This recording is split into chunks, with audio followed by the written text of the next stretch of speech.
sweetie. Can you turn it down a smidge? I'm on live. Thanks.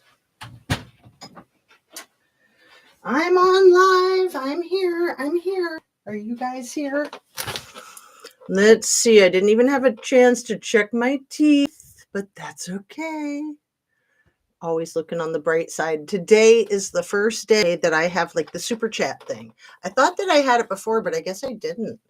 So I think that my chakra tower is all lined up, which is the most important thing. Oh my goodness, the yellow needs to move a millimeter that way, I think. Or maybe the green needs to move a millimeter this way. See, this is the trouble because then the whole thing will come toppling down. Okay, we're not going to touch it, right? I'm not touching nothing. Oh, I have somebody here. Nico, hello. You're here and you can hear me. So here and here, H-E-R-E and H-E-A-R. And Sherry's here. Hey, girlfriend, what's up? So let me do a little bit of a test on the mic because I honestly don't know if it's better if I have it pointed this way or if I have it pointed that way. Is there a difference? Let's see. Check.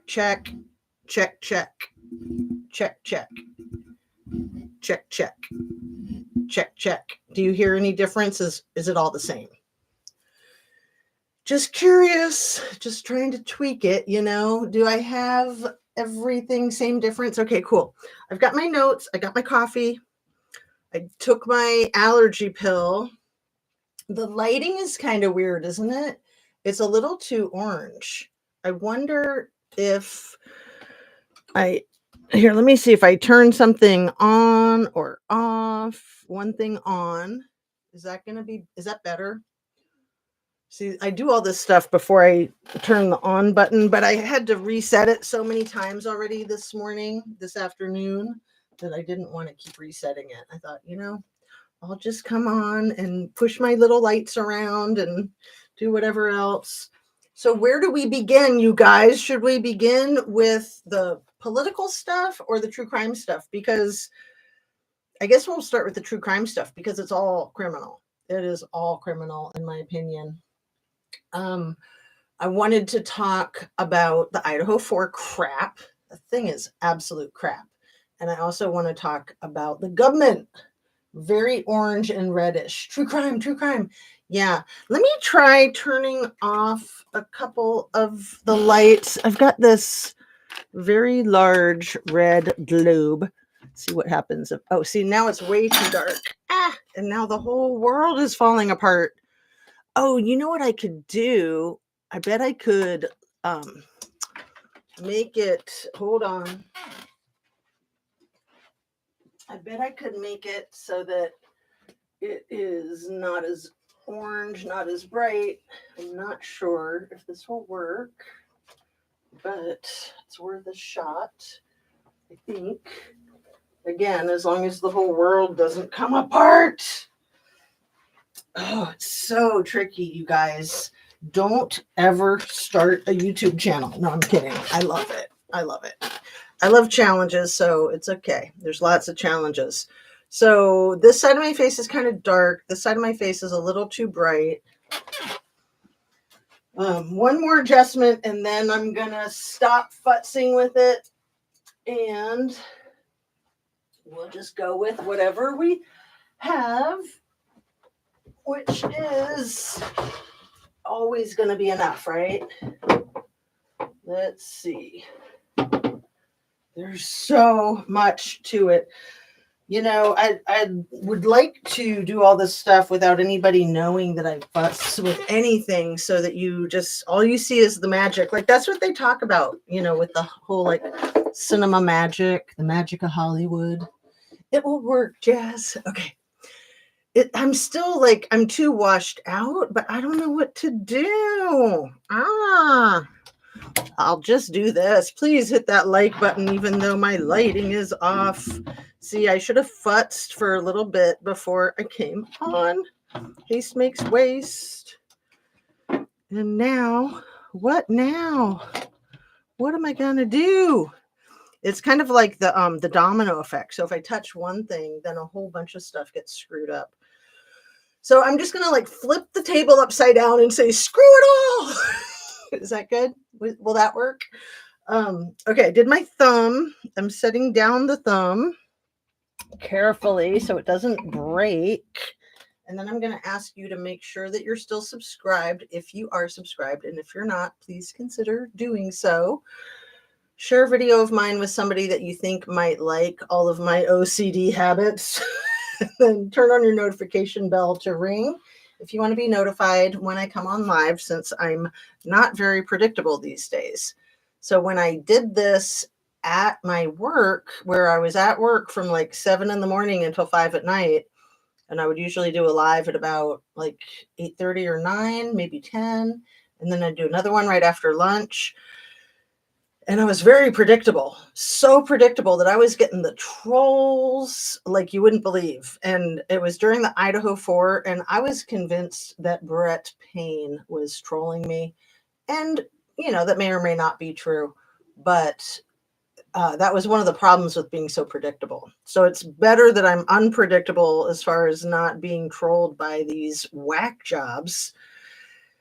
And then it's not good for my viewers, my nice, happy viewers that can't find me and that feel like they, it's just a gamble whether they catch me ever live or not. So here, let me, very orange and reddish, true crime, true crime. So let's talk about this crap. So you guys have seen the photograph that I have as the center of my thumbnail, the one that was dropped yesterday of the criminal defendant where he looks like Dracula with the red stuff drained out of him. And then he's got like everything except the collar that's standing up like this, but he's got like these black things in his ears. His hair's almost black. His eyes are black. His skin tone is like gray or like the color of a deceased person, really, honestly. And it matches the tiles that are allegedly behind him. And I don't believe any of it. And they're trying to say that it was a selfie that he took with his little thumb up and these weird laugh lines that he doesn't really have, because he's a young man. He's only 30, 28 when this happened. And then it also blows up his nose and even has a shiny spot to make sure that you notice how disgusting and huge his nose is. And if you look at that picture, you can easily be like, oh my God, he totally did it. You can see it in his face, which is how I felt back at the beginning of when they arrested him. I was like, yeah, look at his eyes. You don't even need the bushy eyebrows. You can just see in his soulless eyes. He totally did it. He totally did it. And no, like, why are they releasing this picture 2 years plus down the road? It's been like 2 years and almost 3 months since he was arrested. In a week, it'll be 2 years and 3 months. And then at the same time, they're releasing the real texts and Snapchat and Yik Yak or Yak Knack or whatever the F that one app is that both Dylan and the criminal defendant used that like nobody uses. I think it's called Yik Yak, right? Are you guys familiar with that? Yes, you think it's fake too. Well, at first I thought I'm going to go out on a limb I put a little thing on my community chat that says basically, am I the only one that thinks this is fake? And I put that up before I then watched a couple of videos, or I saw a couple of things online where it's like, okay, other people are questioning the validity of it too. I'm glad that I'm not alone, because, I am not a conspiracy theorist. I swear I'm not. But everybody is conspiring against me. I swear. No, it's so easy to dismiss somebody and just say, oh, conspiracy theorist, right? And there are a lot of conspiracies. All it takes to be a conspiracy is that A, it's a crime, and B, somebody had a conversation about it before it happened. That's it. That's it. 2 things. Speaking and doing. That's it. So I don't even think more than one person has to be involved in the crime, as long as there was more than one person involved in the conversation. So if you're just writing it in your journal or you're just talking to yourself or your artificial intelligence, I don't think that counts. But anyway, I want to talk about all this stuff. I want to talk about the artificial intelligence. I want to talk about the fake news. I want to talk about all of the crap that we're getting fed, because I've said it before and I'll say it again, at risk of somebody saying, oh, she's just a conspiracy theorist. For anybody who doesn't know, okay, first of all, everything I say is simply my opinion for the sake of hoping to start a conversation, open up a discussion, and learn something. All my videos are made for YouTube. It's an infotainment platform. I should say that, infotainment platform, because that is what it is, right? As opposed to entertainment platform. I mean, it's both. Like, you don't know what is really information and what is just like fabrication and entertainment. And that's where the trouble is trying to discern one from the other. And it's easy for any of us to get tricked. It doesn't mean that we're not smart, but we need to have a healthy sense of skepticism. And too many people just take the bait. So many people have just run with this photograph.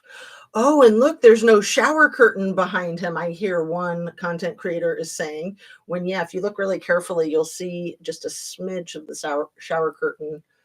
But I don't even think that that's a real photograph. I think the whole effing thing is photoshopped. And they kind of did a good job, except that they did a terrible job. No, they shouldn't be doing it, for one thing. Like, put your mind to more productive things, put your efforts towards something more positive. But what I started to say is that in the eyes of our government, everything in the world that happens is like a social science experiment. Whether they devised it happening or it happened organically on its own, they're taking notes and they're using it for future reference. So I guarantee you the whole thing with Idaho 4 is a psyop. It's definitely a psyop. Whether somebody actually committed these crimes simply because they had this pent up frustration, morbid, disgusting desire, or they did it because they were hired, I don't know. I'm not going to pretend that I know anything that I don't know. And same thing with the Kylie Rodney case. I keep going back to that. I've spoken a lot about that this week. And, I love speaking about the Kylie Rodney case because it's another psyop, but that one was probably not intended to be a psyop. That one was probably kind of intended to be a prank, really. I mean, you got high strung out teenagers, you got spoiled brats, just like in our government. Nothing will surprise me in this case. Let me see what Granny Annie is saying. Hello, my dear. DM is so involved. I agree. I think that DM and Bethany, I think that Dylan and Bethany are about as involved as NK in the Watts case and about as involved as Amanda Knox in the Meredith Kercher case over there in Italy. I think that all of these women have the red stuff on their hands, that they were part of it to some degree. I don't know. I'm not going to pretend that I know, but I can guarantee you that all 4 of those pretty little girls, I know a lot of people don't think NK is pretty. She would be pretty if she wasn't such a wicked witch, in my opinion.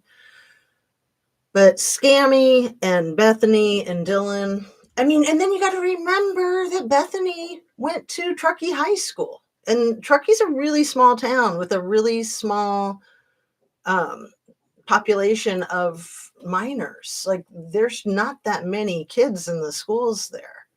I mean, I just rewatched the graduation of Jägermeister yesterday, and he graduated from the alternative high school, and it's a couple hours long, and I just fast forward to the last 5 minutes. But as I'm fast forwarding, I'm only counting like, I don't know, 7 people that graduated. And I guess one of them was the Hamburglar, the mini Hamburglar, or the young Hamburglar, Because then at the very end, you got Scammy running with her little daisy in her hand, looking like a Dr. Seuss character. And she's so excited. She's just beaming. Like at first, I think most of us thought she was running for Jägermeister. But then Shan pointed out to me that because Hamburglar's there too, you really don't know which one she's running after. She's running after one of them, but she only has one flower. But both of those boys liked Kylie a lot, in my understanding. Anyway, after Scammy goes frolicking by, then Daddy Hamburglar comes around the corner and he's in the frame and he's wearing a purple t-shirt. So it's really easy to spot him if you don't know who Daddy Hamburglar is. And Daddy Hamburglar was pretty much born and raised in Truckee, to my understanding. His grandfather is the one who started all the money stuff that family continues to be involved in, all the financials, not just of our country, but globally. Okay? Seriously. And then you've got people like Kylie, whose granddad went to, I think he grew up there in Truckee, pretty sure. So, you've got this small town kind of multi-generational thing. I don't think Scammy's parents grew up there. I think Scammy's like first generation Truckee. I think Kylie might be third generation Truckee. I think that Jägermeister and Hamburglar are fourth generation. And then like MC Ultra is second or third generation. Like her kids went through the school there. She says that she went through the school there. And then Big Daddy, her father, I don't know if he was raised there or not, but I'm sure that that's a status symbol in a small town like that. Like, how long has your family been around? How important is your family? And then with Scammy, if her parents are newer to town, but they're in control of all of this government money, the 34 billion gazillion dollars worth of grants for the entire decade that we're in the middle of right now. So the 2020s, basically, $34 billion is probably more than what Tesla's worth today. So I want to talk about the Teslas exploding too, because I'm not convinced that it's people who voted democratically that are blowing them up. I'm not convinced that it's not the dealership themselves or the owner of the company that's blowing them up to then say, oh, look at what those evil Dems are doing. I thought they were peaceful. Oh, but they're so violent. And why do they hate me? I've never done anything bad in my life except for all the stupid crap that I've done. I mean, that man, the big E, yuck. Okay, we're going to keep up with your awesome comments. Guy chef friend's DNA under her nails. What? But that doesn't matter. Are you serious? Wait, Maddie Mogan, the what's his name? What was his name? The weird skinny guy with the knives and the flame throwing. Started with like an I or an E, and then he moved away and he did all those interviews. Oh, you guys know his name. Give me his name, please. Somebody in chat. The guy who did the interviews. And I noticed in one of his interviews that the ceiling was the same like open beam ceiling as in one of the photographs. Didn't a whole bunch of their friends post photographs of themselves in black ski masks right at about 3:30 in the morning? Weren't there a whole bunch of payments to the sorority elders right around 3:30 in the morning, or that said in the memo 3:30 a.m.? That was a thing early on that we've all forgotten about. Sometimes people plan things. Yes, and nothing ever goes as planned. Never. Crazy and sad that law enforcement will help crap like this, in my opinion. Well, it's very disgusting and despicable. And when I first learned of corruption in our court system was when I worked for King County Superior Court in downtown Seattle. And I was an employee of theirs and I had to sue them. I had a multi-million-dollar suit. However, we settled out of court for 6 figures, but it went on for 4 years. And the things that they admitted to in the depositions were stunning, if not hilarious. It's like they never went to elementary school. They're that stupid. The things that they admitted to, not to mention the things that they continued to deny. But that's what people do when they're accused of something that they did do, they're going to deny it. So if you're accused of something that you didn't do, you're going to prove that you didn't do it if you can, right? But the deny, like that's standard. And then the other standard is, I don't remember, I don't know. And then the classic line is, well, it's your job to know. You knew or should have known, right? Like, let's just say, for instance, Chief Small Fry knew or should have known it was his job to know that it took that lead detective 4 hours to show up at the crime of the century. 4 hours is unacceptable. Once it was apparent that it was going to be more than, let's say, 20 minutes max, they should have reassigned lead detective. But they wanted in my opinion, they wanted the evidence to decompose. So you already had 9 hours at least, which they try to shave it down to 7 or 8. But no, these things probably happened at about 3:30, give or take, not 4:15, give or take. So there's 45 minutes right there, almost an hour. And then you've got the 4 hours at the tail end of it. And then you've got Chief Small Fry saying, well, they summoned their friends before they called first responders. Like, would we have liked for them to call the first responders first? Of course, but they didn't. They're kids. It's all right. They're pretty girls and I'm a boy and I like looking at them. So yeah, it's unbelievable, isn't it? I mean, everything about the case was unbelievable. It was the day that Chief Small Fry was driving that U-Haul that I flipped the table upside down and just said, I'm done. This case is trash. It's garbage. And there's those of us that have wondered many, many things about this case. Like who was targeted? Was it Xana and Ethan? Was it Maddie and Kaylee? Was it Xana and Maddie because of their parents' involvement?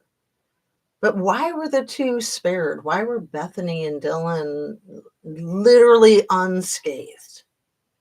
But then in a frozen shock phase where they could function, they just couldn't dial out. But wait, no, they did dial out. Okay. Let me keep up with your comments. I don't like falling behind. It kind of throws everything off. I know you refuse to watch Alana. I do. I can't stand her. I'm just going to be straight up. There's no time to pussyfoot around on that. But sounds like Enan Harsh's friend. Thank you. Enan Harsh is who I was trying to remember. Yeah, Nico Mingo. Good job. Enan.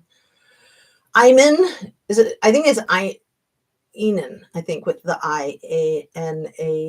And yeah, I mean, she's just too much of an egomaniac. Like, yeah, she has information on her show, but she steals her information from everybody and never gives anyone a shout out. So people like that can just step off. Like, I ain't got time for that. And then she sues everybody. So I'm sure she'll sue me for speaking my truth. Whatevs.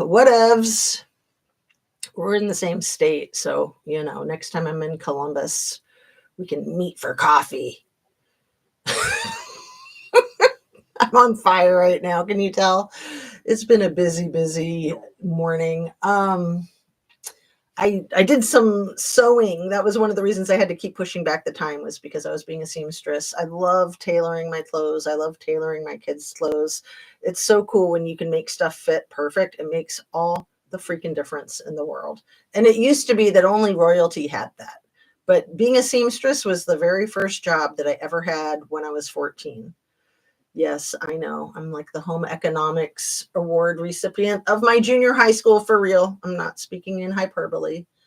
I received the home economics award when I was in ninth grade, and I had not taken home economics since seventh grade, but I was the best one in there from seventh, eighth, and ninth grade. And it wasn't my cooking. It was all about the needle and the thread. Get to the point. Get to the point. So I am. Okay. So this guy in the Madison Mogan marketing group, and I only toss ratchet liars like drunk Thanksgiving bird show. Yeah, drunk Thanksgiving bird show is crap. Like I tried to, no, like again, they can just step the F off. Like they're a freaking psyop, in my humble conspiracy theory opinion, allegedly.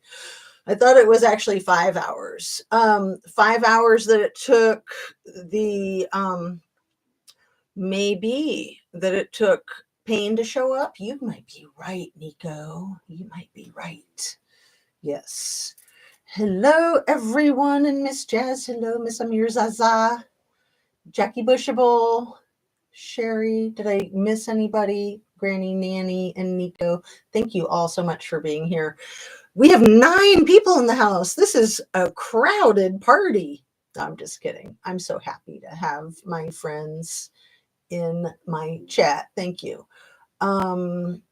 Yeah, for Investigator Payne to magically appear like a magician, and then he magically disappears just as quickly, right? I don't do drunk turkey or gray hues. Don't you mean hue gray? How many hues of gray are there now? Oh, reminds me. So I have the super chat sticker now. I think I can see it. Just let me know if you guys can see it. I'm not asking anybody to throw money at me, but I've thought in the past that I've had it, and it said that I do have it now as of this morning. So I'm thinking that my first payment either went through or it's going through, because that bank deposit should happen between the 21st and the 26th, and today's the 21st. So we'll see. We'll see if they put all of it that they owe me or just half of it. Either way, I'll just be happy to get the ball rolling. When the house was filled with 5 from one sorority and KG in another sorority, looks stacked, in my opinion. Well, Granny Annie, Dylan was in the same pretty girl sorority as KG, I think. And I can't keep track of which sorority is which, but their sorority, the one that Kaylee was in, is specifically for the super pretty girls. I mean, all those girls are super pretty, but they have some other criteria that goes above and beyond that. Apparently Dylan and Kaylee were the only ones that met the criteria, which is crap. I mean, I'm sure one of those criteria is being blonde, because most certainly Xana should be in there. And most sorority girls are blonde, you guys, probably 80%, which is, the inversion of statistics. Only like 20% of people might be naturally blonde, if that. But 80% of sorority girls are blonde. So excuse me while I scratch the hair on my nose. I did take my allergy pill, but I don't have my fan turned on, and so maybe I need to turn that on. Okay, catching up. Yes, I can see them. Thank you, Mrs. Amir Zaza. It might be I haven't watched him in so long. Yeah, the DT, which is like detox. So I guess that they were the inebriated bird, and now they're going through detox. I don't know, but I just don't have time for people that are going to be so not themselves. Like even these huge channels with millions of subs, like I'll use Midas Touch, for example. They are literally themselves when they're talking on their thing, like they're not trying to be anybody but themselves. Oh, look at you, Jackie Bushable. Holy crap. I'm so touched. Can I highlight that? Or, I mean, it's already highlighted at the top, but let's see if I can highlight it too. No, I can't. You are so freaking sweet, my dear. I love you. You just bought my love. No, just kidding. Let's see, replace pinned message. I'm not sure which one I pinned. Me neither. I questioned Gray Pube's show about roommates. He hollered my name. So somebody created a channel just to make fun of him begging his viewers for money. And it came into my feed and I watched a couple of the videos and they're hilarious. And yeah, he's like threatening his chat. He's like, if I can't get $12 in the next 5 minutes, I'm just going to shut down or keep going on. I forget what his threat was, but it was just like, really? You're going to threaten your viewers to extort cash from them? Like, are you like a rug addict or something? Like, that's insane. Like, I mean, even if you are a rug addict, go do some petty theft or something. Don't be trying to threaten your freaking viewers. I mean, it's nice that people want to help the content creators because yeah, if you're contributing your energy just by watching, just by liking, by sharing, all of that helps the content creators so much that, if you don't have cash to share like Jackie just did, and that's so freaking kind, it's okay. It's totally okay. It's not your responsibility, but it's nice. I mean, I was watching Jules of All Trades last night and she was getting so many of the thingy-mabobs, the super chats. And, that girl works her freaking tail off and people want her to keep going. So they're excited. And she was getting like $20 ones and $2 ones. And really, I think most content creators are just as appreciative of the $1 as they are of a few $100s. I mean, literally, because it's the thought that counts. And it's just nice that people care, right? I mean, I'm just so glad that you guys are here. And then the magically appearing sheath showed up later. Well, and then all of the information that they give us that's fake. And then they're like, oh, no, here's the truth. We were lying before. Oh, but we're not lying now. I mean, come on, people. Come on. I like your nickname for the Hues of Gray channel, Granny Annie. That's clever. I remember you had a clever nickname for something else recently too. Yeah, you're right. That's why she asked KG to be her +1. Okay, yeah. Right. And we'll see. And this is the other thing that's really important, Mrs. Amir Zaza. So thank you for bringing that up. Is that Kaylee and Maddie quit their sororities, and you're not allowed to quit. I mean, even when you graduate, you still don't quit. Like, you're in it for life. You can check out, but you can never leave. And it's like a social networking. It's huge for business networking, but you don't quit. So Kaylee was graduating and Maddie would have been graduating in a few months, but apparently they both resigned and said, I'm done with this.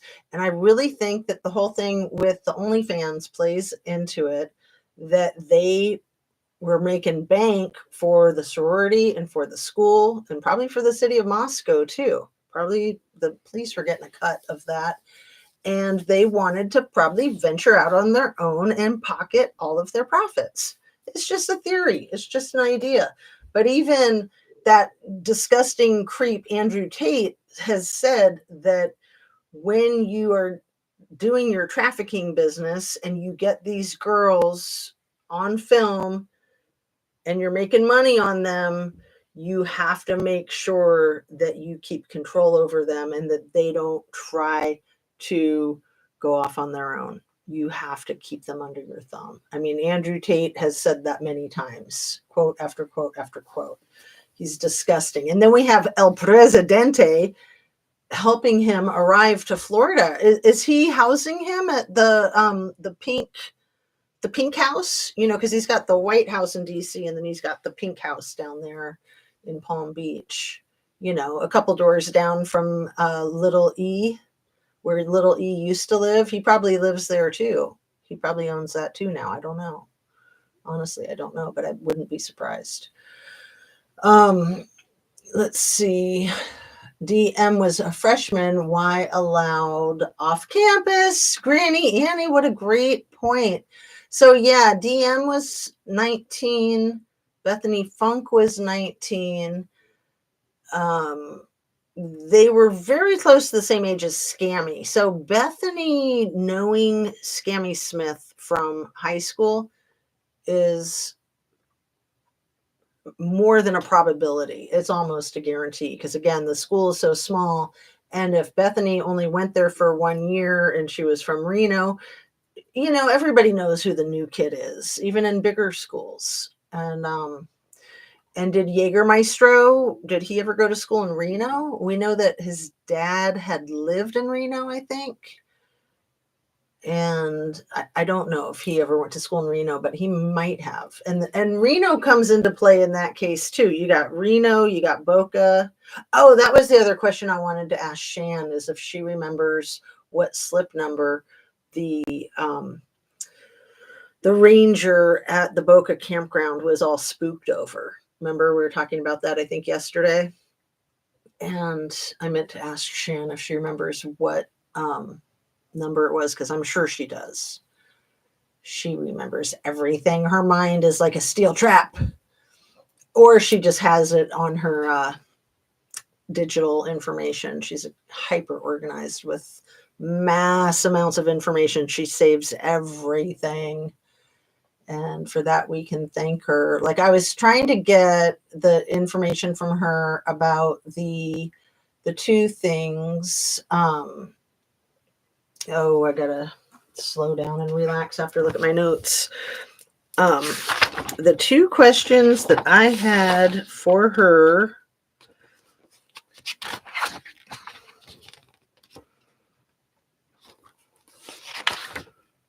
They're gone. No, I'm just kidding. They're in here somewhere. You guys remember what they were? I think it's around. Man, I've got way too many pages and pages. Way too many pages. What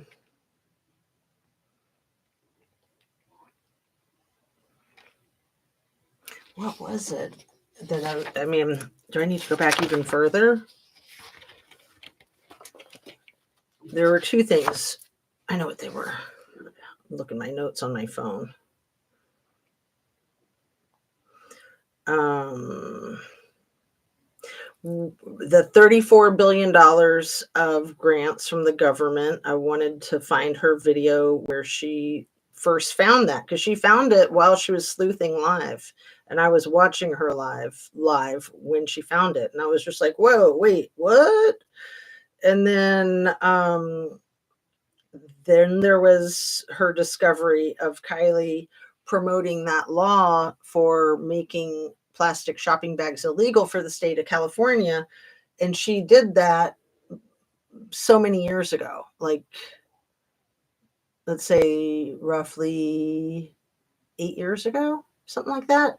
Because how old would she be now if she were living? She'd be like 20-ish. Yeah, so about 8 years ago. Anyway, it's still not a law, but they're still working on it. So those were the two questions that I had for her. And then I've got a couple more that I need to figure out. Oh, let's see. The Deal or the No Deal cruise ship game show. Need to take my allergy pill. Thank you. Yeah. So the two younger ones being freshmen, and then we know that Ethan was kind of a jumbo freshman because he didn't do well his freshman year, which, I don't judge anybody for that. I mean, I was a party animal my freshman year of college too. So he was a freshman again. So we've wondered, did he have to rush again? And he would have rushed with Hudson Lindau, who ended up in the creek in early 2022 near the frat. And then he was kind of a freshman again in a way. But yeah, the freshman who allegedly drowned in that creek. And let's just throw into the conversation. We know Kylie didn't drown. She had no freaking water in her lungs. Like, give me a break. DTS, so sweet. Let's see. KG assigned a private driver, like, to be watched, stalked. I've always wondered about the private driver. Like, they were cleared way too quickly, in my opinion. And remember, Kaylee's own mother said that everybody was cleared way too quickly, in her opinion. Like, all of the suspects that were there were all cleared within hours. And that's insane. You can't honestly clear people that quickly. It takes a long time to cross-reference and double check, and that tells me that it's a cover-up. Like, oh yeah, they're cleared. That took 5 minutes, right? It's total cult-like thing going on with the sororities and with the Teslas. Yeah. The, and the people in, let's see, let me pin this next one. The people there are very much, how shall I say, they're very conservative there in Idaho. Alan Vision 40 says, I love listening to you, Justice. You're very kind. I may disagree with you politically, but appreciate your point of view and the way your mind works. Well, I want to say I disagree with me politically sometimes too, honestly. But this crap with closing down our education, public education, and then Elon put up a post about it, and he spelt department wrong. He was writing something about how great it was to close down the Department of Education, and he spelt department wrong. Hello. I mean, these people are hideous nightmares. And to me, like, I'll say it again and again, I have nothing against Republicans any more than I have things against Democrats. To me, Republicans and Democrats really aren't that different. But right now, with this climate and this, like, jacked up thing, it's not a Republican Party. Republicans don't support communists, you guys. And this is all about helping the communist parties take over the world. China and Russia and North Korea are all communist regimes. And the big E is in bed with them, and the little T is in bed with them. And we don't need that. And the Republicans don't need to be dragged down with this crap. And the Republicans and the Democrats, they all need to grow some and, like, fight back. The people in positions of power, they've all sold their souls as far as I'm concerned. They can all just step off. Is that good? Does that work for you guys? I mean, I'm really mad. My grandfather was part of our government. My husband is part of our government. My son is part of our government. I've got other family members that have worked as government agents. And, in a sense, I was a government agent when I worked for King County Superior Court and Family and Mental Health Civil Court. Actually, the King County Superior Court is where the family court was, but the mental health court was a whole different thing. But yeah, we were housed in the court where they had all the unalivers. And everybody's face in there, let me just throw this into the mix. Everybody who worked at the King County Superior Court, everybody, their face was the same color as the criminal defendants in that photograph that they released yesterday. And the walls were like a light gray marble. Like, everything inside of that building was like solid marble, light gray. And everybody's face freaking matched it. They paid well, but it was miserable. And it's just terrible to do that to our system. I mean, I literally saw every person that worked for the courts lie. I saw the judges lie. I saw the lawyers lie. Everybody would lie. And they'd put their hand on the Bible and swear to tell the whole truth and nothing but the truth. It was meaningless. I mean, I can at least respect the little T for not putting his hand on the Bible when he swore himself in for the inauguration, but that was whack. Like, man, there's so much whack. There's so much whack. And his wife dressed up as the spy versus spy. I mean, come on. She had to have done that intentionally. She had to. She must have looked up those cartoons and devised her hat and her outfit to match. But the creek was how many feet from 1122? Really good question, Nico Mingo. I'm not sure. But the other situation that people keep trying to tie back to Koberger is that dog Buddy. And that just gets me too, because yeah, that dog being sliced and diced could have well been a precursor to the students at 1122 King Road getting sliced and diced, but that doesn't mean it was him. Whoever did it to the kids could have done it to Buddy. And that dog was 12 years old and he was so cute. And how disgusting. How disgusting. I mean, whose brain was on the freaking dumpster that night? The one that Brett Payne said was probably just animal brain. Could it have been Buddy's, maybe? Sorry, it's so disgusting. I should have said a trigger warning. So I wanted to talk today about false memory syndrome. Nobody's talked about that in so long. That was like the buzz phrase of the 90s. The false memory syndrome was when people were convinced that things happened to them that other people say didn't happen. So a lot of times if somebody claimed that they were violated by, say, their parent, who would then say, oh no, they have false memory syndrome, and they could pay experts in a court of law to testify and say, yep, they have false memory syndrome. In fact, that's how the diagnosis was invented, was in court for that exact purpose. So just because somebody says that they remember something or I don't remember, it's kind of meaningless. You know, that's why videotape can be so much more helpful. Although videotape shown out of context or being manipulated is anything but helpful. I mean, there's nothing but your gut. That's all you can do is trust your gut. It just goes back to like the old gumshoe detectives, right?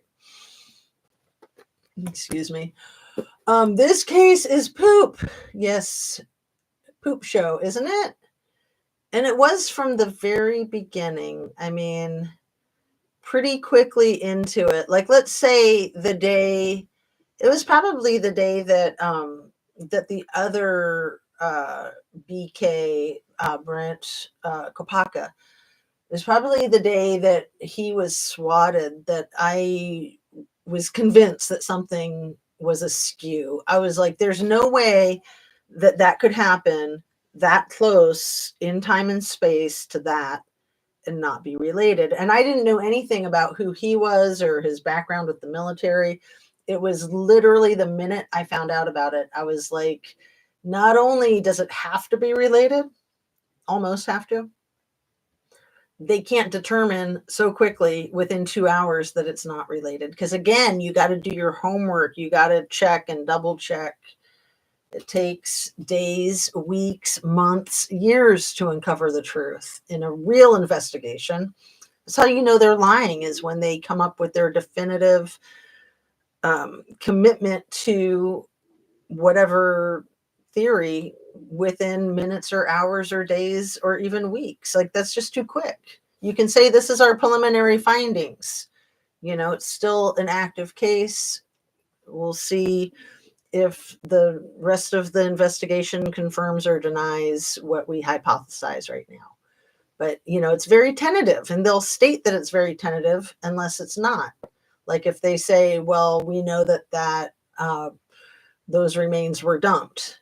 You know, I've seen cases like that where on day one, the sheriff said those remains were dumped and we know exactly where they were dumped. And we pretty much know exactly when they were dumped. And then a year later, nope, that's where it happened. That's where the crime happened. Nope, they weren't dumped. That's a cover up. That's what you call a cover-up, okay? So whatever they say early on definitively is going to be true, because they're not going to box themselves into a corner unless they're sure, and they think that it's something that they're not going to need to erase down the road. But they also know that they're the authorities and that whatever they say goes, no matter how preposterous it sounds. They know that people have to believe what they say, even when what they say is the opposite of what they just said. We've seen it, right? We've seen it in all these cases. No way are the fired Doge victims destroying Elon vehicles. Is that what they're saying now? No, I think that Elon and the Tesla dealership owners are probably doing it both to collect the insurance money, because they're not selling cars the way they normally would be, and to try to say, oh, they did it. I mean, it's always projection and confession. Everything the criminals say is projection and confession, in my opinion. Like, even, again, let's go back to Kylie. Let's look at Scammy. Scammy was sure somebody else was involved. She's sure someone else was involved. Like, someone else in addition to who? Because who's the one that's involved that you're saying that there's more than the one that's involved? Like, she was involved, and she knew that other people were involved because she got them involved, in my opinion.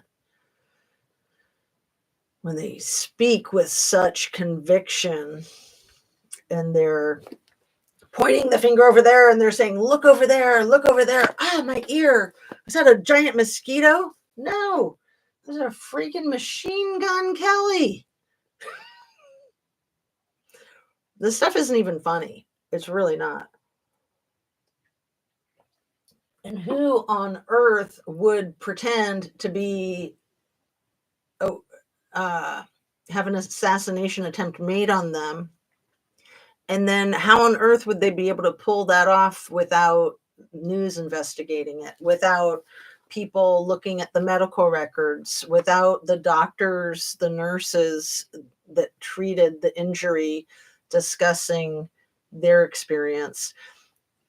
Little T has everybody that comes into contact with them sign illegal non-disclosure agreements, which is what Jessica Denson sued him for and won, because she was one of his aides and he had her sign an illegal non-disclosure agreement, an NDA, and she sued him. It took 4 years, but she won. And not only did that undo her NDA that was illegal, it undid everybody's NDA that's illegal. But mobsters still going to be mobsters. So, you leak, you pay the price. And what was it just in the last 12 hours that the big E said, like, who are these people releasing this false information that's not true? Who are the leakers? It's like, they can't be leakers if the information is not true. I forget what that was about. I don't think I wrote it down. Things are just going by so quickly. I keep my notebook handy. I'm just constantly writing stuff down, and then it's just like mind-boggling. When I woke up this morning, I was like, did little T have a button for his Diet Coke that looked like the blow up the world button that he was joking around about and pretending to blow up the world?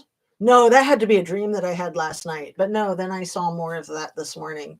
So he's got his little, help me, I need a Diet Coke, it's an emergency button. And then if he doesn't get his Coke within a minute, then it's like, oh, wait, was that the wrong button? Oops. Oh, there is a difference between being educated and learned. He is proof. Well, yeah, Doji guy, he's in big fat trouble. So, all of these people that want everyone else to get locked up and put in jail and put in prison and taken to Guantanamo Bay, all of those people should literally go to prison for doing what they're doing, literally. And I believe that they will. I believe that things are really chaotic right now, and that they're getting away with a lot, but I don't think they're going to continue to get away with it. I think all of it's being recorded. I think all of it will catch up with them. It's just a matter of how fast does it catch up with them and how many people are hurt in the meantime. And that's very frightening for the vulnerable. And the way you treat the most vulnerable people in your society is a direct reflection of the quality and the morality of your society. So it's really bad, they're just like literally throwing the kids, the sick, the elderly to the freaking doggies. And that word, remember, that word means like highest government official, higher than president, higher than a military general. DOG, look it up. If you try to Google it, you'll find 100 things about our current doggy crap in the White House. But if you keep digging, or maybe if you look in an actual paper dictionary, you'll see that DOG means that other thing I just said, highest government official. I'm going to do it real quick because I want to see both what it says and I want to see how many deep down it is. Doge, real meaning. It's a Roman thing. Real, I'll put Roman meaning and see if it comes up quickly.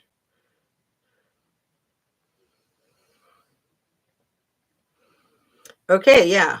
The title Doge originates from the Latin word dux, meaning leader, and was used for the elected chief of state in several Italian republics, most notably Venice, for over a millennium, for over 1,000 years. And the Doge of Venice in the Republic of Venice was the highest official and acting as both head of state and head of Venetian oligarchy. Keyword oligarchy. Would they just quit telling us that the Big E's the richest man in the world? Because the more times they say it, the more I believe that the whole thing is a farce. Let's see. The title of Doge was also used for the elected chief of state in other Italian republics, such as Genoa, Amalfi, and Sanarca. Sorry if I pronounced any of those incorrectly. Venetian Italian. The Doge was called Doze, D-O-X-E, but pronounced like Doze, D-O-Z-E. That's kind of interesting. The Doge of Venice was the highest role of authority. This is fascinating. And it's like the dogs of war, the Doge of war. I haven't said anything about Elon's post that he made a week or two ago. To all you ladies, is your man, how's he going to hold up as a warlord? You might need to consider this right around now. First of all, he thinks he's a warlord. Second of all, he's like threatening the entire world with World War III, which is what he and little T have been doing since jump. Oh, if you don't elect me, you're not going to have a country, and you're going to have World War III on your hands. And Zelensky, if you don't take the deal, you're not going to have a country, and you're going to have World War III on your hands. Like, that's always the freaking threat. It's so juvenile and stupid. And thank goodness there's authorities that are pushing back. I don't think they anticipated the pushback that they're getting. Don't forget the girl that passed away. Supposedly Maddie was bullying. Claire, what was her name? Started with an H. Hannah Claire, something like that. Let me look that one up because, yeah, there's a lot of people. Hannah Claire, I think. And that is so sad. But how dare her like not be a skinny little cute blonde stick figure like all the rest of them, right? Hannah Claire, that was Moscow. I mean, Kaylee wasn't a stick figure, but she was extra beautiful, so she got a free pass on that. So Hannah Clear passed away on February 24th, 2022, alone in a small apartment after taking a large quantity of sleeping pills, and was deceased for 3 days before anyone found her. That is so sad. I didn't follow it that well because I wasn't sure if it was related or not. The 3 days kind of tells me that it is related, because I think she would have been found sooner than 3 days, unless people didn't want her found sooner than 3 days. Because again, your first 48 hours is your most important part of the investigation, and that was gone. And this is such a cute picture of her. I want to show you guys this if you can see it, because a lot of her pictures, she does not look that cute. And I think that that's intentional, is they want people to not care. So they show really unflattering pictures, just like with Koberger. You know, there's pictures of him where he's not so bad looking. She's adorable. She's adorable. Like, yeah, she's not a little sorority thing, but who freaking cares? She was a real person. Disgusting. Anyway, thank you for that.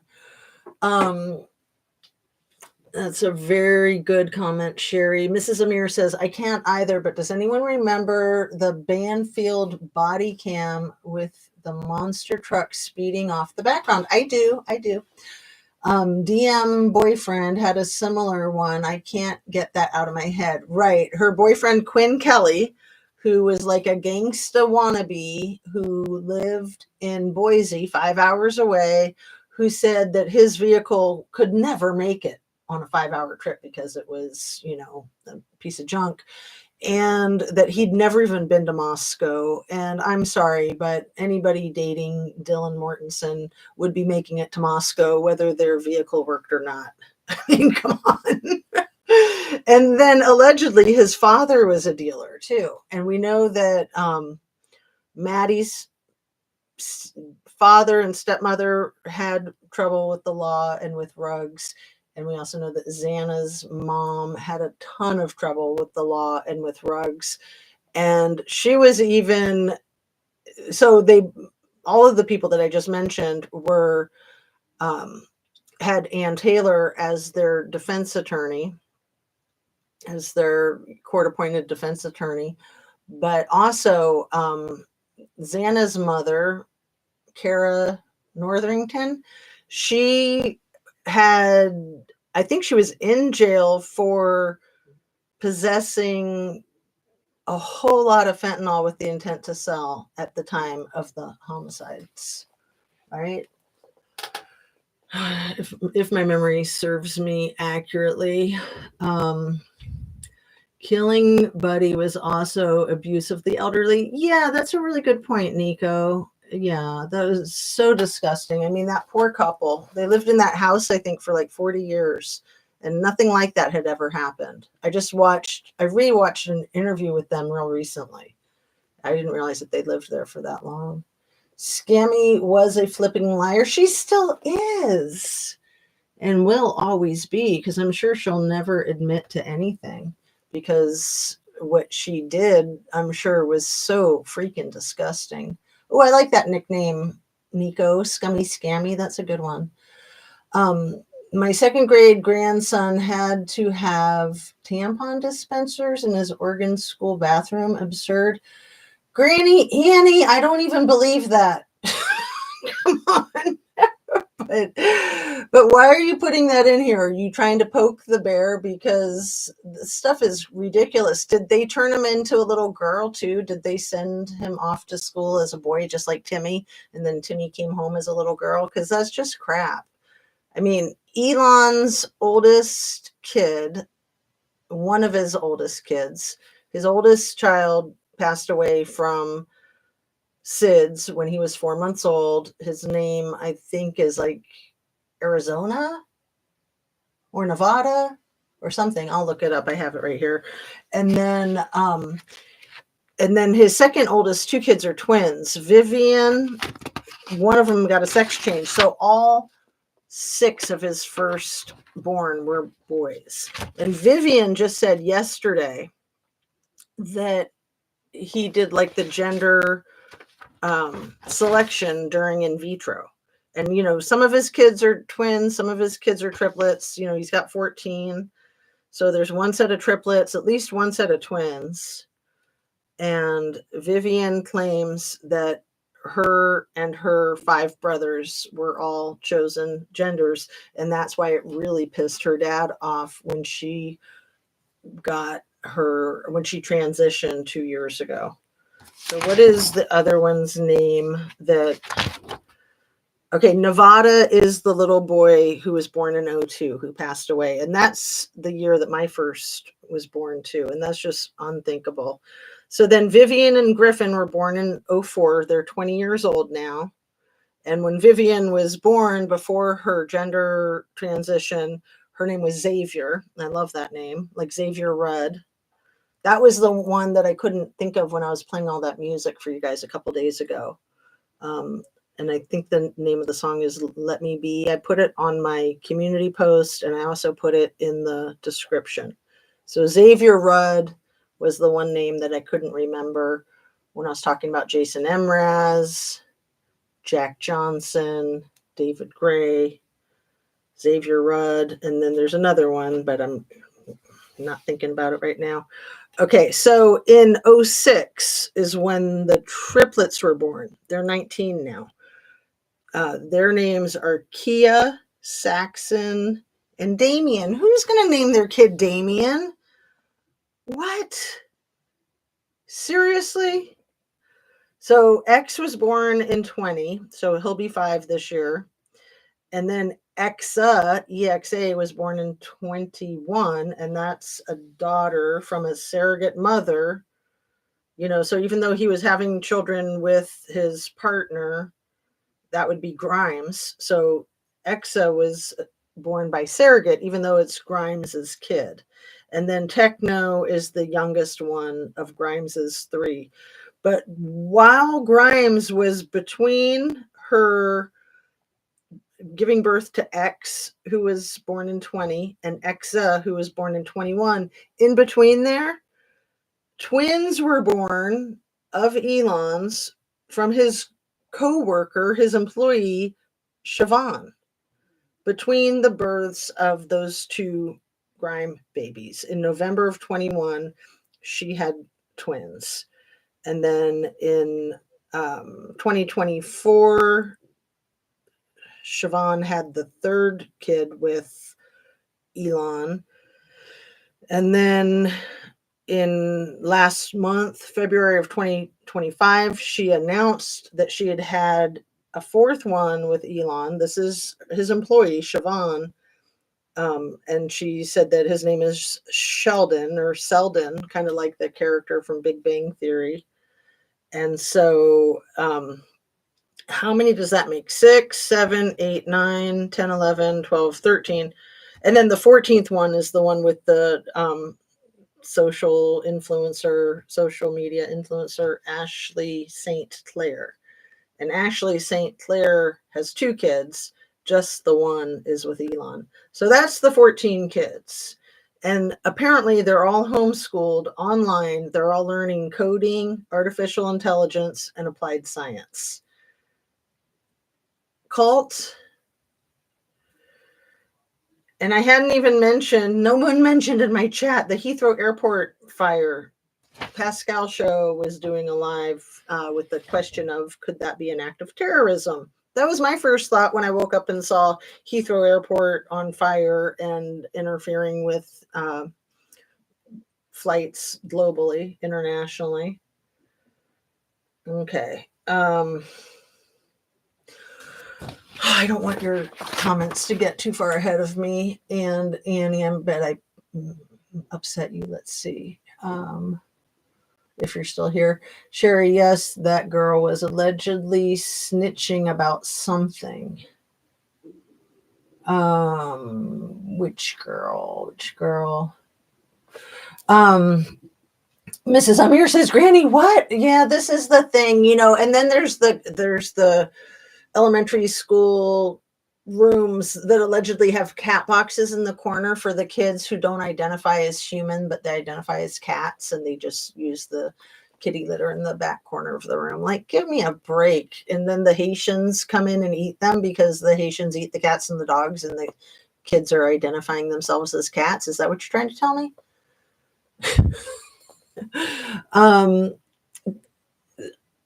All the funds disappeared. Not one 8-year-old boy menstruating, in my opinion.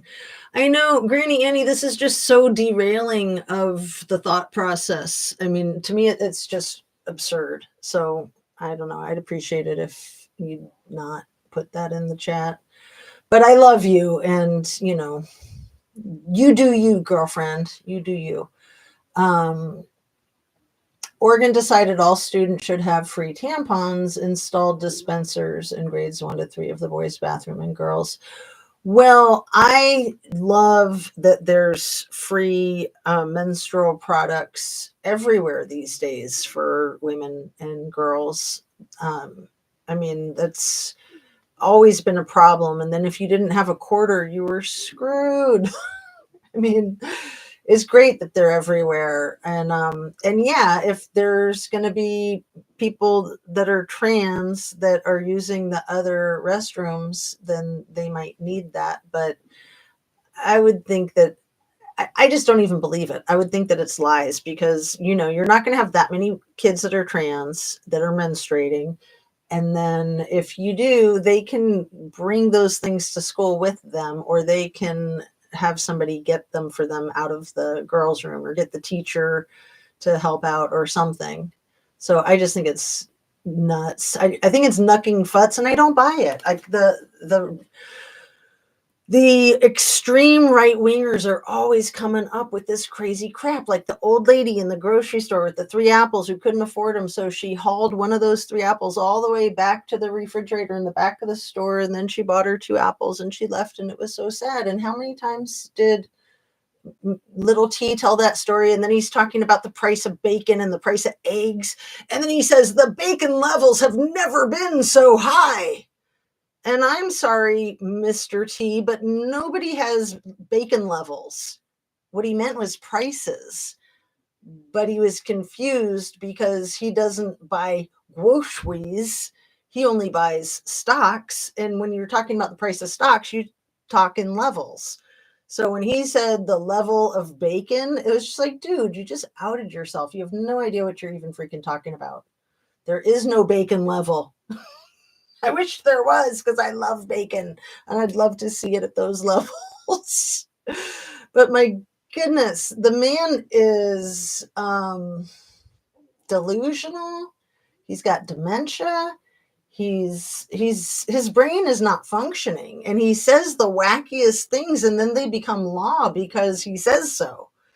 Like when he decided that all of the Kennedy papers were going to be released, and then unredacted, and then all of the people's social security numbers that were working for the government that were involved, those were all unredacted, and then they got retroactively redacted, and then they decided to give all of those people new social security numbers, to issue them new social security numbers, because a couple of days ago Doge or whoever released like 60 or 70,000 pages of documents from the Kennedy files online on one of the government websites with everybody's like birthday, social security number, place of birth, all of that information.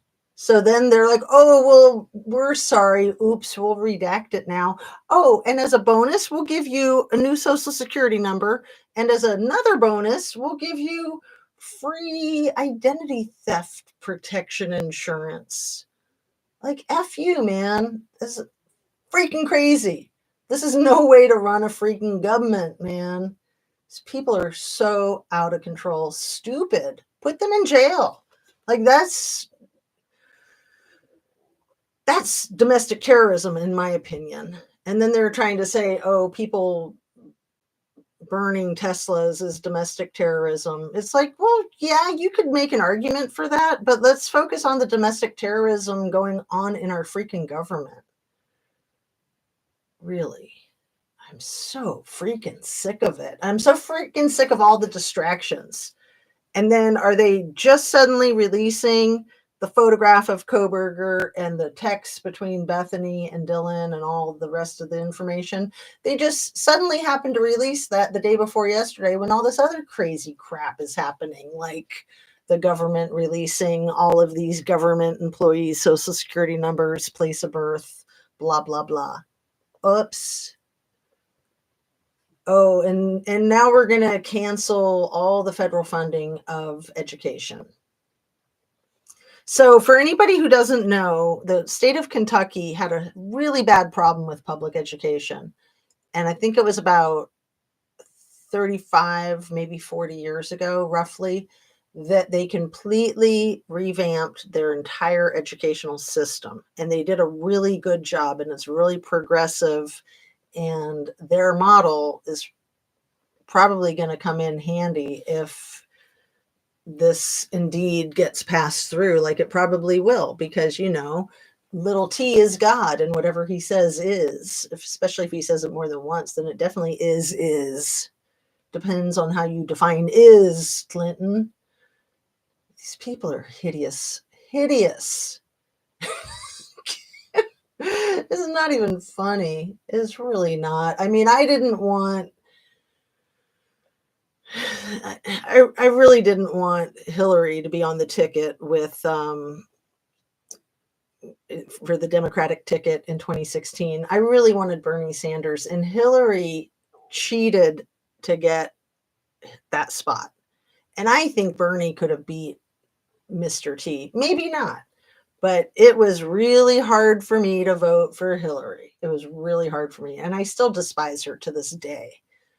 Although I feel like things would be better if that 2016 election had not gone the way that it went. And imagine this world if Bernie Sanders had been president in 2016, he probably would have gotten a second term, and he would have just been, he would have just parted ways this past January, and then it probably wouldn't be the person there elected. I don't know. Who's to say it wouldn't be Michelle Obama? But, you know, she's not a guy, and she's also not white. So it's really gross to me that both of these elections that little T supposedly won, he ran against not white, not guys. Like, we have enough problem with racism and sexism. We don't need to have that be part of the election when we're dealing with a monster like him. And he is an absolute monster. You can ask any of his baby mamas or girlfriends or victims. I mean, they're all his victims. And then he's wanting to do the same thing to Canada that he's did to freaking Stormy Daniels. I mean, even Stormy Daniels says that what happened in that hotel room was not really consensual. But, you know, she's a star from X-rated movies. So how is she going to prove that? You know, those people in that industry are heavily judged, and it's not even a remote possibility that they could be assaulted if they do that for a living, right? I mean, that's how cops have gotten away with violating and even taking the lives of so many ladies of the night for so long. It's because they're not even considered human. No human involved. NHI is what it would say on all of those files up until recently. No human involved. Just another dead prostitute. And then there's just that whole attitude like they'd be better off dead. Like, even I know one of my dear commenters the other day said that, you know, if Kylie Rodney might be alive getting trafficked, that they'd prefer for her that not be, that she'd be have transitioned and crossed over rather than be trafficked. And I understand that sentiment. I do. I really understand that sentiment. But So many women that have been trafficked would argue that big time. Big time. I mean, look at even Kristen Smart, that little girl that was chained up and violated every day by that disgusting old man for 9 months. She's so happy to be alive. She's so happy to be alive. She's married and has kids, and she speaks openly about it. Oh man. Okay, I'm gonna try to get caught up again. I keep falling behind, get all carried away with my thoughts and things. Sorry.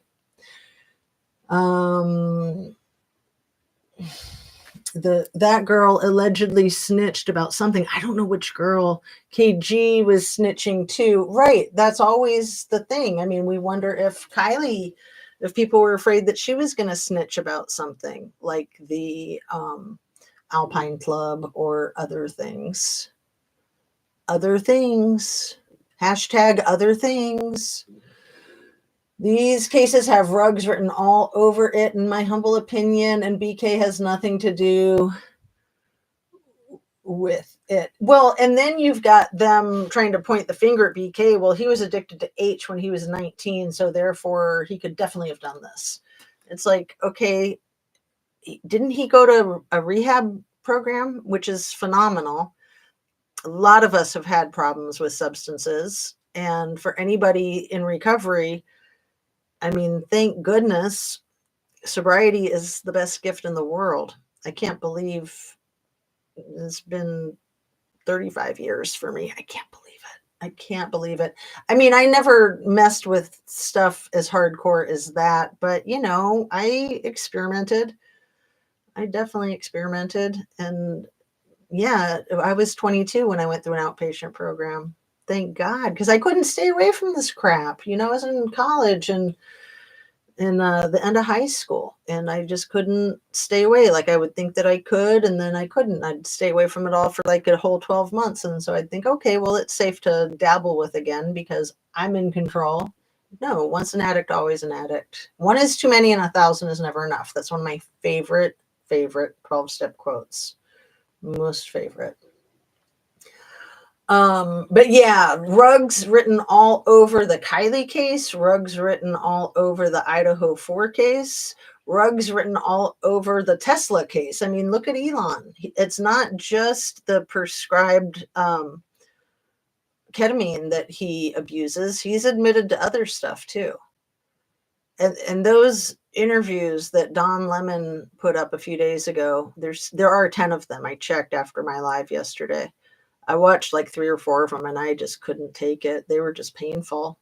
He is very hostile and very rude. And Don Lemon is black, and I'm pretty sure he's gay too. And Elon is racist and homophobic. So there was a lot of vitriol going on there. I'm surprised that they were even doing the interview. But I really appreciate Don posting them. And for anybody that's interested, it's just like 10 5-minute parts. And I mean, I was just like ready to throw up. I couldn't watch anymore, even though I probably will watch them at some point, maybe in small doses. I think she was arrested within days of the slaughter. And you're talking about Xana's mother? Yes. That is a load of unadulterated crap. Yeah, the thing about the 7-year-old with tampons. I mean, come on. It's rude to even say 7-year-old with tampons. I mean, that's gross. Most kids, when they start their cycles early, would never even consider using something that they have to insert like that. I mean, I've known people who wouldn't use something like that even as teenagers. They'd only use things that they didn't have to insert because that's just really gross for a lot of people. Really gross. And it's just not even something to talk about. I mean, we don't talk about our poo, do we? But then you've got these freaking vandals with January 6th literally smearing their shit on the walls of the Capitol. And then they want to complain about Teslas getting adulterated. Come on. They were going to hang Mike Pence. They were literally going to hang him. and they literally smeared their poop all over the Capitol building like monkeys, like 2-year-olds. Like most 2-year-olds don't do that. Only 2-year-olds with severe emotional problems do that. And monkeys do that. When they get angry, they throw their poo, I think. Pretty sure. Never had it happen to me, thank goodness. My monkeys have never done it. Elon doesn't need a DNA test to prove he is his dad's son. Mrs. Amir. Yikes. Yet the moms on Medicaid are out of control birthers.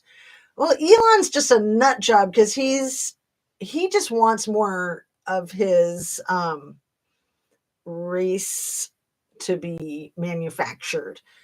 The world is overpopulated. That's the problem. It's just he wants the pure whiteys. That's what he's after. That's disgusting. That's disgusting, as my third child would say. That's disgusting.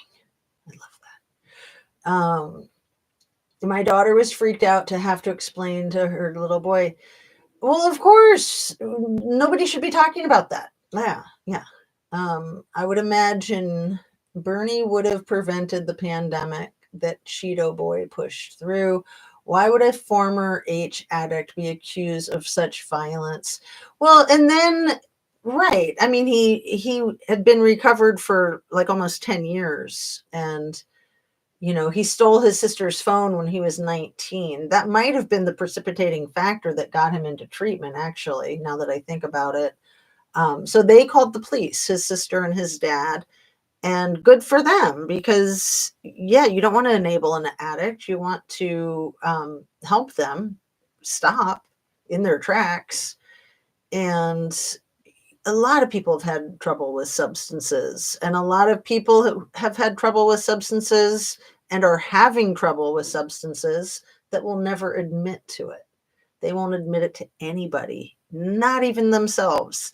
Most addicts will tell themselves every single day, I can quit whenever I want. That's just the way it is. I can quit whenever I want. I'm in control.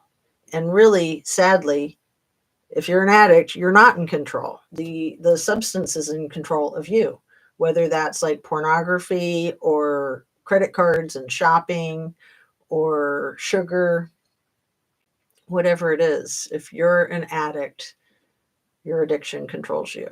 So, then you've got the former H addict of the Kennedy douchebag who swears that H helped him study better. And even Big E will say, well, from an investor's standpoint, if I'm doing whatever rugs I'm doing and I'm making all this money, then I better keep doing them. And it's like, who freaking cares about the investor's standpoint? What about your health? What about your sanity? What about the health and the sanity of the people around you, like your baby mamas that you are obviously not on the best terms with, or your children that you're obviously not on the best terms with? I mean, come on. Some of the things that Vivian said about her dad just in the last 24 hours are amazing. Absolutely amazing. She's a very, very smart individual, and she does not like being affiliated with him at all. And she's just like, why people think that because someone makes money, that makes them anything other than somebody who makes money is really puzzling. So you guys know how much I love Chris Norland, the guy who went to one of the same schools at the same time that Elon was there, the University of Pennsylvania in Philly. And his channel is kind of devoted these days to all of this government corruption crap because he knows history. He looks Vietnamese. He has a Vietnamese descendancy genealogy, but he was raised in America. He flew over here when he was a few months old in that Operation was it called Operation Baby Drop, where they flew over like 2,000 of these kids that were orphaned, basically. So he survived that. He was raised here, and then he married somebody who was Korean, and then he had to move to South Korea to be with her because she had trouble with her visa. And this is, I don't know what year that was that they got married and that they had to move. But he's wanted to move back to this country because he feels like this is his country. This is his people. This is his language. This is the land that he knows. But anyway, he continues to pump out great videos, pretty much like 3 or 4 a day. A lot of these awesome channels are doing that. That's why it's so hard to keep up. So hard to keep up. Oh, and there's evidence that the Doge people that put the information online, the Kennedy files that outed all of those social security numbers of the government employees that they then had to reissue new social security numbers to, they knew that information was in there and that it was going to be released illegally before they did it. There's emails, there's evidence. They knew, and they did it anyway because that's what Donnie said to do in his angry rant of not knowing his elbow from his other body part. So,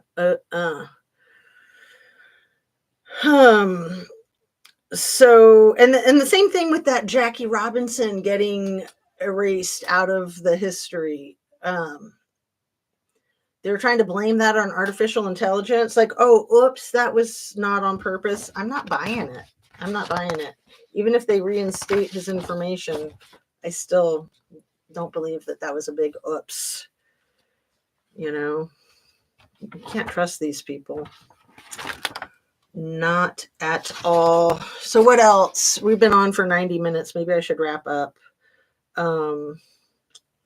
Just a couple of days ago, when I was looking up stuff about Truckee and Kylie, just a couple of days ago, there was a 21-year-old male arrested in Truckee for fatally striking a 25-year-old. Her name is Elizabeth Crane of West Lafayette, Indiana.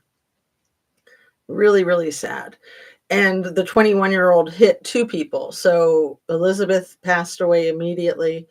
And then she was walking with a male right through Truckee. I'm not sure, but it was one of the main drags and a really dangerous place where other people have been hit. So really sad. Really, really sad. And how come we're all forgetting about the Tesla that got blowed up on New Year's Day in front of the Trump Tower in Vegas? Like, that was a publicity stunt, in my humble conspiracy theory opinion, allegedly. Thank you, Rich Lux, for that hilarious little thing.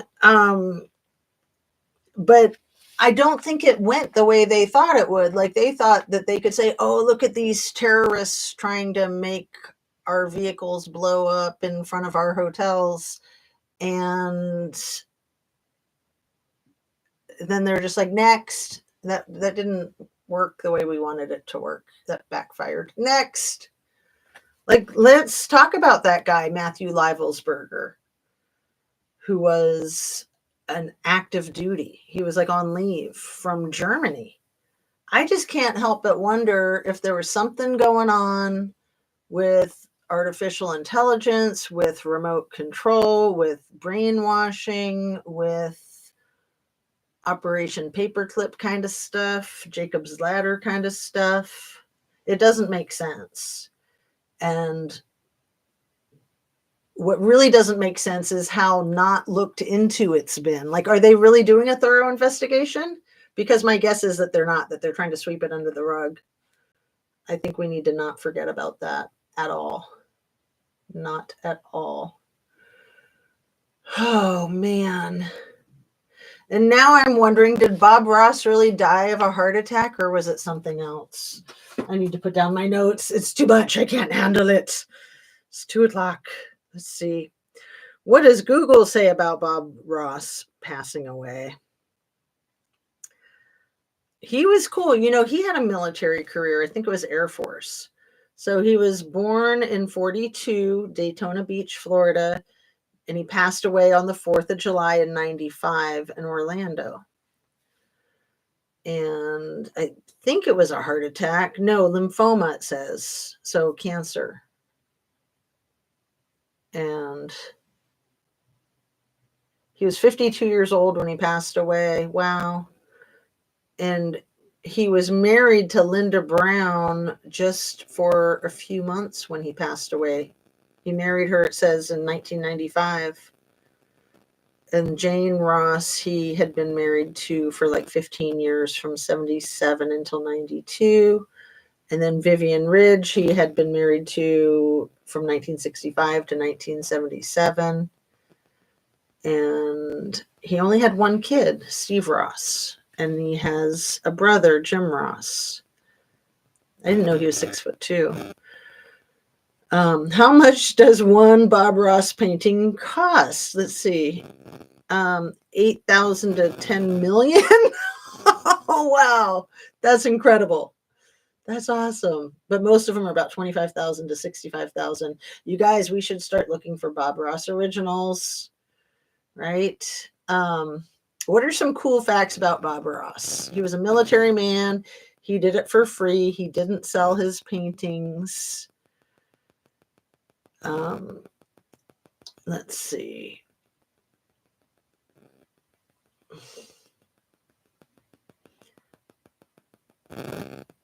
That's cute. And what else? What finger was Bob Ross missing?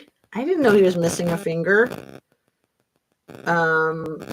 He was down one digit after dropping out of high school. One of his first jobs was working as a woodworker alongside his father.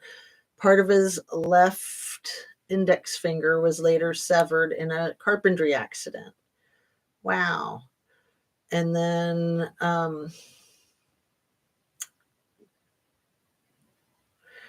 yeah, so he was in the Air Force for 20 years, rising to the rank of Master Sergeant, and then he became a painter and a television host.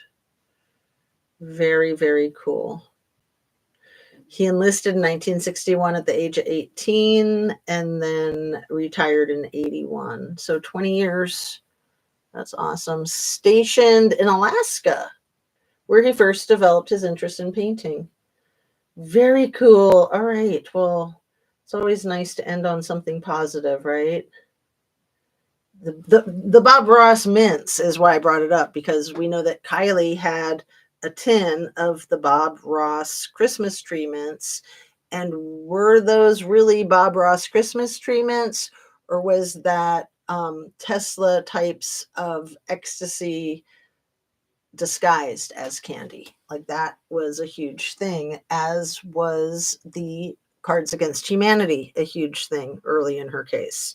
So those Cards Against Humanity are perverted. They usually have violence of the violating intimate type, if you know what I mean. And they are extremely rude and over the top. The name says it all, Cards Against Humanity. It's something you can Google, something you can look up if you're not familiar. But that was a big thing that Scammy and her friends were really pushing, like, oh, the Cards Against Humanity and oh, the Bob Ross mints. So it makes me think that there was a lot going on with party favors and with doing horrible things to people. That's my opinion. And I also am convinced that what I shared yesterday about Kylie taking a tumble down a hill. I think that when Zanime was talking about herself taking a tumble down the hill with her doggy, her doji, and her phone and her charger, and she took a tumble, I don't believe any of that. If she took a tumble, her dog would have probably fallen out of her hands. I think that Kylie probably took a tumble when she got rolled by Scammy, and then maybe Scammy, Zanime, and maybe Mags. I think it was Fred Field yesterday who said that Mags had some bruising too, like maybe on a leg or something. And I have a vague recollection of that. I'll look at the photographs. But yeah, if somebody falls down a cliff, it's extremely dangerous, and a rescue is really tricky. Like, you can't just go rescue somebody on your own. You need to get a professional squad in there, and even it's going to be tricky for them too. And they're trained, they're highly skilled professionals. But a lot of times it takes a long time to rescue somebody if they've taken a fall out in the wilderness. And I'm thinking more and more that that's what happened with Kylie. And that's why the comment about if anybody saw anything gruesome. And that's why Elsa came forward and said, oh, yeah, she tripped and fell in a hole. And then I know I sometimes piece together all this stuff, but remember was it the 1-year anniversary that Jägermeister posted that photograph that he took of his shoes looking off of a very high point, like a cliff, 4,000 feet up, I think. And then was it Rodney Neiman that commented, like, so glad to see that you're out there. But it really made me wonder, because then there was that big hole too, like right near where he was standing when he took that photo that he posted. And it made me wonder, like, was Kylie out there? Is that what happened? Is that where it happened? I don't know. But was she then, where does Reno come into play? Was she being trafficked at that giant casino in Reno that Truth Seeker posts about? You guys know Truth Seeker, don't you? Do you watch some of their videos? They're really good. They're creepy AF, and sometimes they seem like a stretch, but they might not be. I mean, all of this stuff seems like a stretch. This stuff is just surreal. You can't make this crap up. Not if you tried. So anyway, I'm going to wrap up because you guys are done with me. What? No comments for 20 minutes? That's it. I'm out of here. No, I said I was going to wrap up like 10 minutes ago. So thanks so much for being here, you guys. Love and light. Have a really good weekend. If I can make videos over the weekend, I will. I'll do my best. I'll probably at least get my yoga videos, but I'll try to do true crime videos also. This whole next week might be pretty challenging, but you know me, I love a good challenge. So you can expect some videos, and you might be able to expect it to be sporadic, since it kind of always is these days. Nico says, I'm still here. Me too, love. Thank you, Nico. Thank you for modding, and I hope you have a really great day. It is 10 minutes after 2 on the 21st of March, 2025. And what else? It's Friday. Adios from almost Colombia. Cruising. Awesome. Don't fall out of your cruise ship, Granny Annie. It's a problem on those cruise ships. People are falling off of them or out of them left and right. We don't know if it's on purpose or accidental. So we haven't done an update on the Hackman case in a while. And I don't know that there's anything credible that's new. But it certainly seems that that case is full of effery as well. So that's one that I'll probably keep a close eye on. Anyway, I'm going to sign off, sending you love, sending you light, and thanks for watching with my bad lighting. I'll try to get some more blue light or green light to cancel out some of the red light. And so hopefully it'll be better the next time around. All right. Drink your water, eat your protein.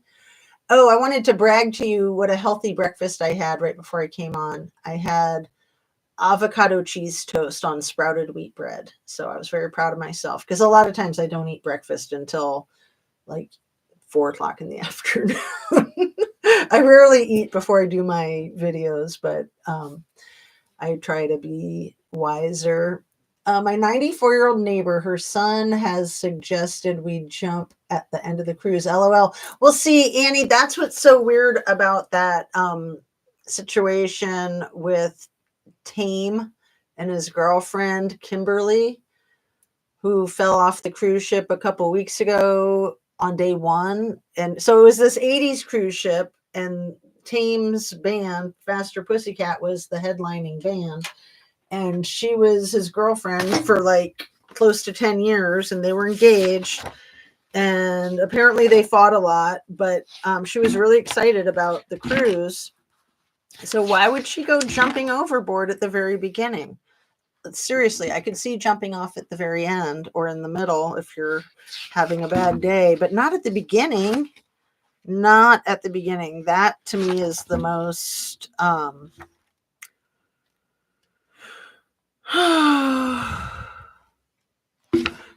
that to me is the biggest giveaway. And I'm just trying to find their names. He's got a weird name. Her name isn't that weird. It's just Kimberly something. And then his name is weird because it's like Dame something. And going back a million pages. I know it's in here. I just don't like to mention, especially victims. I don't like to mention victims without mentioning their names. You know, it's like, remember their names. Oh, where did it go? Kimberly Birch. See, I didn't even find it. And this isn't even an electronic gadget. But, okay, Kimberly Birch is the woman. And then his name, I think it's, I'm almost there. His name is Tame Down. Maybe I'll remember that. Tame Down, Kimberly Birch. And then I think it's Rick Rockman who spoke out publicly about it. But one of the reasons why I wanted to bring it up again too is because that content creator that I have told you guys about, the guy from Talk Soup, the wild and crazy guy that was also on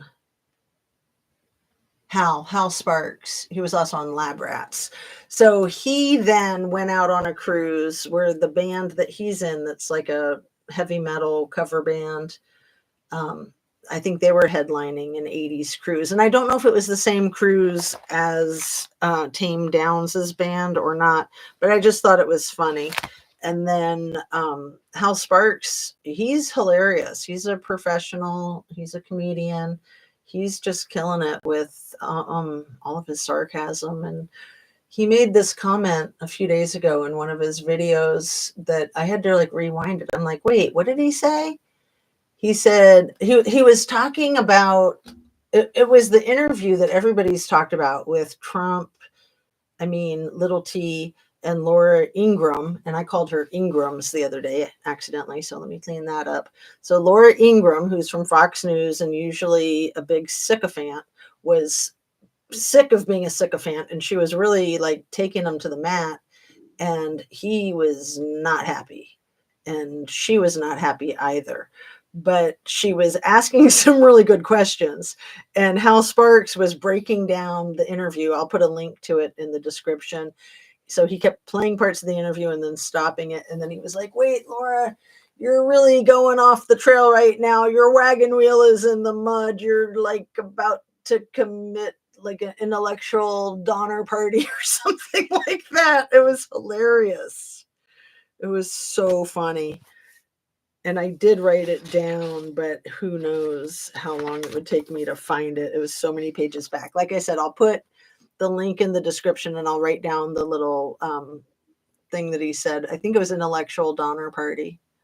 It was so funny. You know, because he wasn't saying nothing about Truckee or anything like that. And a lot of people don't know about the Donner Party, but a lot of people do. So he was saying that in jest about Laura Ingram's taking Little T to the mat and saying, like, wait a second, back up. Like, you're not even making sense. Like, what are you talking about? My cop friend and his brother-in-law planned their cruise. His wife was tossed overboard. We can't prove it was hubby. How long ago was this, Granny Annie? It's terrible. So yeah, I don't know if you've watched a couple of the videos recently where I've talked about Tame Downs and his girlfriend Kimberly Birch. And then I think you were in some of those chats.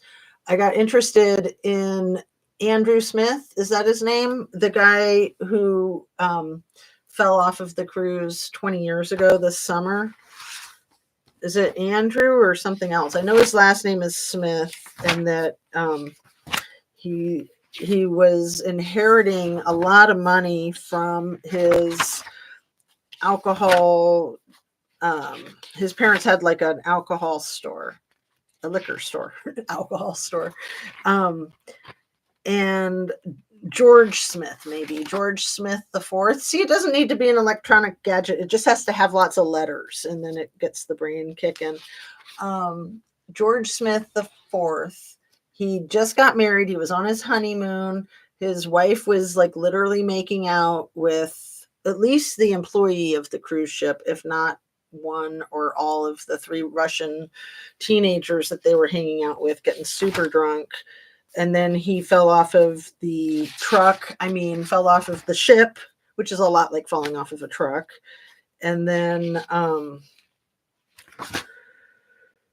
the chaos. And then here we are, like 25 years later. It'll be 25 years this coming summer. I think it was July when it happened in 2005. And it's still unsolved. Like, I think the cruise line is protecting their brand. And because the wife was screwing around with one of the employees, and they have all kinds of surveillance camera of her making out with dudes in the hallway and stuff. All of that's gotten suppressed. I remember that from years ago, but I don't think you could find it online now. Like, they scrub this stuff. And when they scrub things, it really gives them away that you wouldn't be scrubbing it if there wasn't a reason to be scrubbing it. So thank you for the information. Tony, my friend, his sister was about 6 years ago. He was a cop, but couldn't prove it. Man, I am so sorry. And yeah, cops know how to get away with this stuff. And they also know how to destroy the evidence and make a glitch in the surveillance tape or pay for the surveillance tape. It was P. Diddy who paid for that surveillance tape that proved that him and Cassie in the hallway that was Vegas, right? Where he like kicked the crap out of her on videotape, and he's just wearing a towel, and she's trying to escape from getting violated by him and his douchebag buddies in the room. And he paid an employee of the hotel like $50,000, but thank goodness she got that tape, or nobody would believe her. People would say, "Oh, you're just a gold digger." Disgusting. I mean, I don't think women are going to go out there and say, "Yeah, I've been violated in this most inhumane, disgusting way, and I'd like some money." No, I don't think people are going to do that. Like, sure, there might be a whack job that might, but for the most part, people are not going to be able to tolerate the public scrutiny that comes along with it, and it's not worth all the money in the world. There's better ways to try to scam than putting yourself out there like a victim. But talking about putting yourself out there like a victim, let's just wrap it up on this one. Tesla, the big E making himself a victim, the little T likes to make himself a victim. These two are perps. Don't let them confuse you with their chaos factor and all the rest of it. Setting little fires everywhere to distract you. Like, are they behind the fires of some of these Teslas? Are they behind the fires of some of these airplanes or airports? I don't know. I'm not accusing anybody of anything. Just asking some questions. All right. Love and light. See you on the next one. Thanks for coming. Thanks for staying. See you soon. Have a great day. Good weekend.